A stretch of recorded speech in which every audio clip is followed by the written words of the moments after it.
এসএসসির অযোগ্য শিক্ষকদের তালিকায় এবার বিজেপির উপপ্রধান, যা নিয়ে শুরু হয়েছে রাজনৈতিক চাপানউতোর। পূর্ব মেদিনীপুর জেলার ময়না বিজেপি পরিচালিত গজিনা গ্রাম পঞ্চায়েতের উপপ্রধান সৌমেন কর। অযোগ্যদের তালিকায় নাম রয়েছে 1485 নম্বরে। সৌমেন পশ্চিম মেদিনীপুরের পিংলার মুন্ডামারি উষানন্দ বিদ্যাপীঠের অঙ্কের শিক্ষক। তার দাবি তিনি যোগ্যতার মাপকাঠিতেই তিনি চাকরি পেয়েছেন, কাউকে কোনো টাকা দিয়ে নয়। এই তালিকায় নাম নিয়ে এর বিরুদ্ধে হাইকোর্ট ও এসএসসির দ্বারস্থ হবে বলে জানিয়েছেন তিনি। মুন্ডামারি উষানন্দ বিদ্যাপীঠ। কোথায় এটা? ওটা হচ্ছে পিংলা। আচ্ছা, কোন বিষয়ে শিক্ষক ছিলেন? আমি ম্যাথামেটিক্সের। আচ্ছা, অ্যাকচুয়ালি আমি দেখেছি এবং এ বিষয়ে আমাদের আজকে আমরা কোর্টেরও দ্বারস্থ হয়েছি। অ্যাকচুয়ালি পরীক্ষার যা পদ্ধতি ছিল, ফর্ম ফিল আপ থেকে শুরু করে আমাদের যা ক্রাইটেরিয়া ছিল সেগুলো সবই উত্তীর্ণ করেছি এবং তার ডকুমেন্টসও আমার কাছে রয়েছে।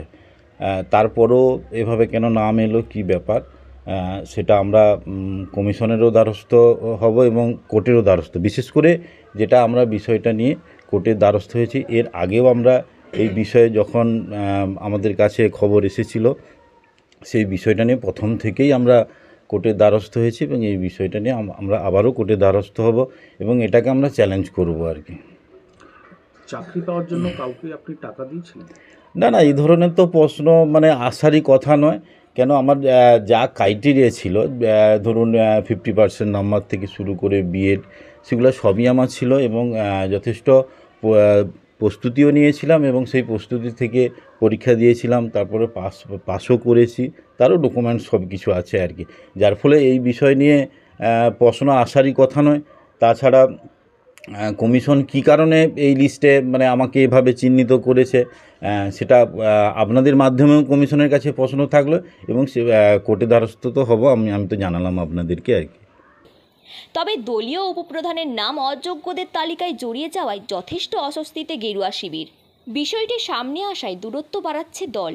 বিজেপির তমলুক সাংগঠনিক জেলা কমিটির সদস্য তথা গজিনা এলাকার বিজেপি নেতা চন্দন মণ্ডলের বক্তব্য, 2016 সালে ও চাকরি পেয়েছে আর 2023 পঞ্চায়েত ভোটে জিতে সৌমেন উপপ্রধান হয়েছে।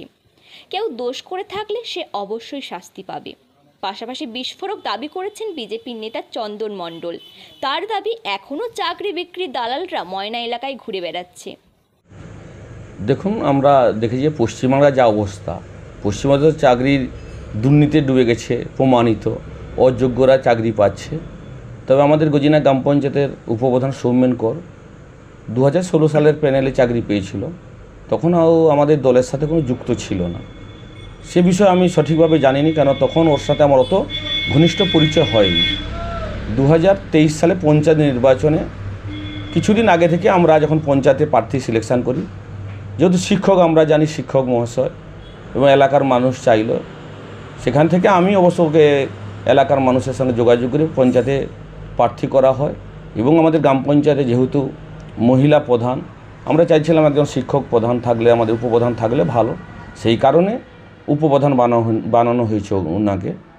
এতে দলের কিছু ভাবমূর্তি নষ্টের বিষয়ও নেই আর আমাদের দলের এই বিষয়ে বিশেষ কিছু বলারও নেই, আর আমাদের সাংগঠনিক অবস্থা ময়নায় ভালো আছে।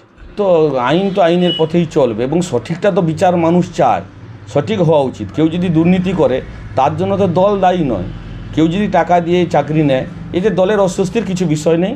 আর অভিজিৎবাবুকে তো আমাদের লোকসভা নির্বাচনে আমাদের বিপুল জয়, সেভাবে কিছু নেই। এই সরকার তো এবার দুর্নীতিতে ডুবিয়ে গিয়েছে, যে সরকারের চাকরি বিক্রি হয়। আর আমরা দেখেছি আমাদের ময়নাতে তৃণমূল ক্ষমতায় আসার পর ময়নাতে দালালের সংখ্যা কিন্তু অনেক বেশি। আমাদের এই স্থানীয় কিছু পেটোয়ার মোড় থেকে শুরু করে আমাদের বাগচা গ্রাম পঞ্চায়েত এলাকার বেশ কিছু দালাল এখনও পর্যন্ত তাদের কাছে লোক দেখছি বিভিন্নভাবে যোগাযোগ করছে। আবার নতুনভাবে যে পরীক্ষা হবে, দালালের এখানে চাকার বস্তা নিয়ে ছোটাছুটি করছে। তাহলে পশ্চিমবাংলায় দুর্নীতি মুক্ত এখনও হচ্ছে না। আপনারা খোঁজ নেন, জনসাধারণের কাছে যান, এখনও চলছে এই দুর্নীতি চক্রের, এখনও বন্ধ হয়নি। দালাল চক্র এখনও জোরালোভাবে চলছে, টাকার বিনিময়ে এখনও চলছে। তৃণমূল সরকার তো এইসব চালাচ্ছে, সেখানে আমাদের অস্বস্তির কিছু কারণ নেই।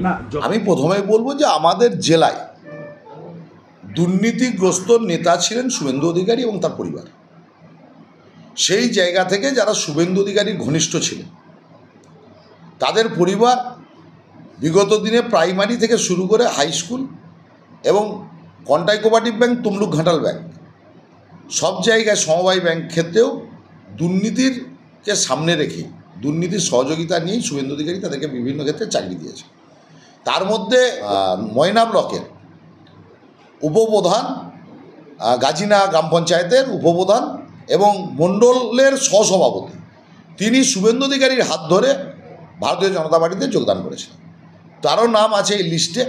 এবং আপনি যদি প্রাথমিকেরও ক্ষেত্রে দেখেন, তার ড্রাইভারের স্ত্রী থেকে শুরু করে তার যারা আশেপাশে ঘুরতেন, তার পরিবারের সঙ্গে যারা কাজ করতেন, তার অফিসে যারা কাজ করতেন, তার যারা সিকিউরিটি গার্ডের কাজ করতেন, তারও স্ত্রীরা কন্টাই কোঅপারেটিভ ব্যাংক থেকে শুরু করে প্রাইমারি বিভিন্ন ক্ষেত্রে চাকরি পেয়েছে এবং সেটা দুর্নীতির সঙ্গে যুক্ত। তো এই দুর্নীতির বোঝা শুভেন্দু অধিকারী করে 2020 সালের 19শে ডিসেম্বর শুভেন্দু অধিকারী অমিত শাহর পা ধরে ভারতীয় জনতা পার্টিতে যোগদান করেছেন। আর তার পাপের প্রায়শ্চিত্ত আমরা যারা আজকের দিনে তৃণমূল কংগ্রেসটা দাঁড়িয়ে করছি, মমতা ব্যানার্জি জিন্দাবাদ বলছি, আমাদেরকে তার পাপের প্রায়শ্চিত্ত করতে হয়েছে।